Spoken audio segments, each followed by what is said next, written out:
ఇప్పుడు లలిత్ కుమార్ హిందూ జనశక్తి వారు మాట్లాడాల్సిందిగా కోరుతా ఉన్నా. అందరికీ జై శ్రీరామ్, జై తెలంగాణ. తెలంగాణ రాష్ట్రం గురించి ముందుగా చెప్పాలంటే తెలంగాణ రాష్ట్ర పోరాటం గురించి మాట్లాడుకోవాలండి.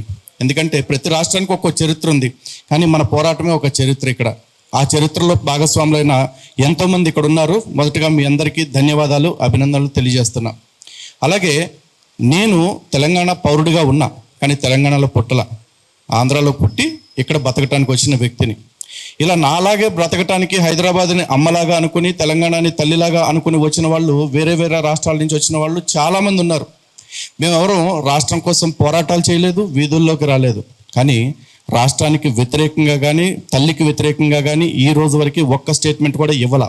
కానీ మమ్మల్ని ఈ రోజున చాలామంది విమర్శనాత్మకంగా మాట్లాడుతున్నారు. రీసెంట్గా చూసుకున్నట్లయితే ఈ సోకాల్డ్ ఈ ఎర్ర టీవీలు అంటారో, ఎర్ర టీవీలు అంటారో, వాళ్ళు నా మీద కూడా ఒక ప్రోగ్రాం పెట్టి వీడు ఎక్కడో ఆంధ్రా నుంచి వచ్చి ఇక్కడ హిందువుల్ని లేదా వేరే మతాల మధ్య చిచ్చులు పెడుతున్నారు అని మాట్లాడారు. అందరికీ ఈ సందర్భంగా ఒక స్పష్టత ఇవ్వాలనుకుంటున్నా. నేను ఎక్కడ పుట్టాను అనేది పక్కన పెడితే నేను ఇక్కడ బతుకుతున్నాను. ఈ తల్లి గురించి మిగతా వాళ్ళు ఇచ్చే స్టేట్మెంట్ కంటే నేను ఇచ్చే స్టేట్మెంట్ ఒకటే, నాకు ఫస్ట్ తెలంగాణ ఫస్ట్ అనేది నా స్టేట్మెంటు. ఏ విషయంగా అనుకుంటే తెలంగాణ ఆత్మగౌరవం విషయంలో, తెలంగాణ అభివృద్ధి విషయంలో, తెలంగాణ స్వేచ్ఛ విషయంలో, తెలంగాణలో శాంతి భద్రతల విషయంలో అన్నిట్లో కూడా తెలంగాణ ఫస్ట్ అని కోరుకునే వ్యక్తిని నేను. అలాగే దేశవ్యాప్తంగా చూసుకుంటే తెలంగాణ ఫస్ట్, ఎందుకంటే నేను ఇక్కడ బతుకుతున్నాను, ఇక్కడ నాకు ఉపాధి దొరికింది కాబట్టి. ప్రపంచవ్యాప్తంగా చూసుకుంటే నాకు భారత్ ఫస్ట్, భారతే బెస్ట్, భారతే లాస్ట్. కానీ ఓవరాల్గా చూసుకుంటే నాలాంటి వాడికి ధర్మం ఫస్ట్, ధర్మం నెక్స్ట్, ధర్మం లాస్ట్. ఆ ధర్మం కోసం బతుకుతాం, ఆ ధర్మం కోసమే చేస్తాం. ఈ క్రమంలో మేము ఎక్కడైతే ఉంటున్నామో ఈ దేశంలో తెలంగాణ అంతర్భాగంగా ఉంది కదా, ఈ తెలంగాణని ఈరోజు విడగొట్టాలని ఎవరైతే చూస్తున్నారో వాళ్ళు ఈ రోజున ఆంధ్ర తెలంగాణ అని మళ్ళీ విభజన వాదం తెస్తున్నారు. ఎందుకంటే ఉద్యమం జరిగేటప్పుడు నేను బాగా నోటెడ్ అయిపోయిన నినాదం నాకేంటంటే ప్రాంతాలుగా విడిపోదాం, ప్రజలుగా కలిసి ఉందామని చెప్పారు అందరూ కూడా. నేను దాని పట్ల ఆకర్షితున్నయ్యాను. సరే విడిపోతే ఎక్కడికి పోతే, పవన్ కళ్యాణ్ గారు ఇంటర్వ్యూ చూసా, విడిపోతే భారతదేశం నుంచి విడిపోతుందా తెలంగాణ? కాదుగా, ఇంకో రాష్ట్రం ఏర్పడుతుంది. తెలుగు వాళ్ళకి 2 రాష్ట్రాలు ఉంటాయి, ఒకటల్లా, అంతే అనుకుని సరిపెట్టుకున్న వాళ్ళలో నేను ఒకడిని. కానీ ఈరోజు విడిపోయి ప్రశాంతంగా ఉంటున్న వాళ్ళని మళ్ళీ ప్రజలుగా కూడా విడదీయాలని కొంతమంది బయటకు వచ్చి మాట్లాడుతున్నారు.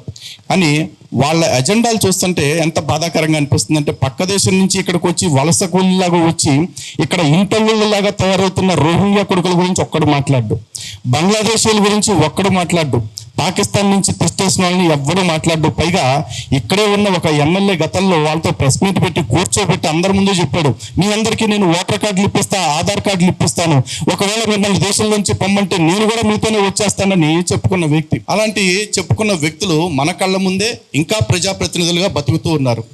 వాళ్ళు అలాంటి ఊరకుక్కలందరినీ తీసుకొచ్చి ఇక్కడ సత్రంలో మేపినట్టు మేపుతుంటే తప్పులేదు, కానీ పక్క రాష్ట్రం నుంచి ఇక్కడికి వచ్చి పొట్టబోసుకుంటే తప్పు అయిపోయిందా? మార్వాడి గోబ్యాక్ అంటారు, రోహింగ్యాలకేమో వెల్కమ్ నినాదాలు. ఎందుకంటే మరి వాళ్ళదేం రుచిగా ఉందో మనకు తెలియదు వాళ్ళకి. అండ్ ఇంకోటి, చక్కగా ఎంఐఎం పార్టీ వాళ్ళు ఎంత చక్కటి సమైక్యవాదం వినిపించారు. ఇందాక చాలామంది అంటున్నారు వాళ్ళు ఇప్పుడు తెలంగాణ గురించి మాట్లాడారా అని.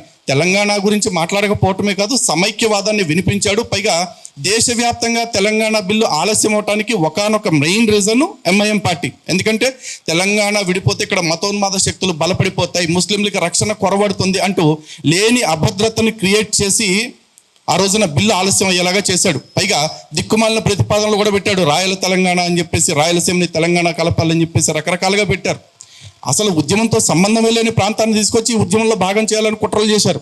ఈరోజు వాళ్ళందరూ ఏ ప్రభుత్వం వస్తే ఆ ప్రభుత్వంలో భాగస్వాములు అయిపోతున్నారు.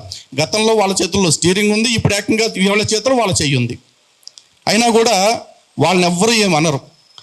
ఏ ఇది లేకుండా చక్కగా బ్రతుకుతూ అన్నదమ్ముల్లాగా ఉందామని వచ్చిన వాళ్ళ విషయంలో మాత్రం ఇన్ని రాజకీయాలు. రీసెంట్గా చూసుకుంటే పవన్ కళ్యాణ్ గారి విషయం. పవన్ కళ్యాణ్ గారు అంటే ఇక్కడ టైటిల్ కూడా చక్కగా పెట్టారు, తెలంగాణ ప్రజాస్వామ్యం అని పెట్టేసి. మేబీ ఆయన ఒక పార్టీ పెట్టుకున్నాడు, ఇక్కడ పోటీ చేస్తాడు.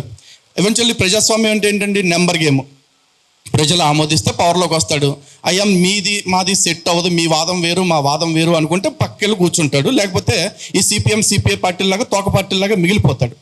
కానీ అది అసలు మాట్లాడనే వద్దు, రానే వద్దు అని చెప్తున్నారంటే ఎందుకంత భయం వీళ్ళకి మరి ఇప్పుడు? అది కూడా అర్థం చేసుకోవాలి. అండ్ రెండోది వచ్చేసి అన్నిటికంటే కీలకమైన విషయం అండి, వివక్ష. ఇప్పుడు మాట్లాడుతున్న వాళ్ళు ఎవరైతే ఉన్నారో ఈ సోకాల్డ్ గలీజ్ టీవీ వాళ్ళందరూ ఒకటే మాట మాట్లాడుతుంటారు. జైబీఎం అని ఒక నినాదం తీసుకుని వీళ్ళు కుల వివక్షలు చూపిస్తున్నారు, లేకపోతే మతోన్మాదము, మనువాదులు ఇట్లా మాట్లాడుతుంటారు. మరి భారత రాజ్యాంగం మనందరికీ సమానమైన హక్కులు కొన్ని ఇచ్చింది, ఈక్వాలిటీ బిఫోర్ లా, లేకపోతే లా ఆర్టికల్స్ అగైనెస్ట్ డిస్క్రిమినేషన్, ఆర్టికల్ 14 కానీ, ఆర్టికల్ 15 కానీ, ఆర్టికల్ 16 కానీ. మీకు కుల వివక్ష అనగానే అంత బాధపడుతున్నారు కదా, అంత బాధ కలుగుతుంది కదా. మరి ఒక ప్రాంతం పేరుతో వివక్ష చూపిస్తుంటే ఇక్కడ బ్రతుకుతున్న వాళ్ళకి, అంటే ఏ రాజకీయాలతో సంబంధం లేకుండా బ్రతుకుతున్న వాళ్ళకి వివక్షను చూపిస్తుంటే వాళ్ళు బాధపడరా? ఇక్కడ మానవత్వం గుర్తు రావట్లేదా? ఒక పక్క దేశానికి సంబంధించిన పరాయి మతస్థులు వచ్చి ఇక్కడ బతుకుతుంటే పోన్లే బతుకుతారు అని వదిలేసిన వాళ్ళు, సాటి వాళ్ళ విషయంలో ఈ దృక్పథం ఏదైతే ఉందో దాన్ని మార్చుకోండి. మళ్ళీ చెప్తున్నానండి, ఇక్కడ బ్రతుకుతున్న వాళ్ళందరికీ ఈ గడ్డ ఫస్ట్, తెలంగాణ ఫస్ట్, ఆ తర్వాత నేషన్ ఫస్ట్, ఆ తర్వాత ధర్మం ఫస్ట్. విశాల దృక్పథంలో చూసుకుంటే ఆ ధర్మం కోసం మేము ఎవరితోనైనా కలుస్తాము, అందరితో కలిసి పనిచేయడానికి సిద్ధంగా ఉన్నాం. జై తెలంగాణ.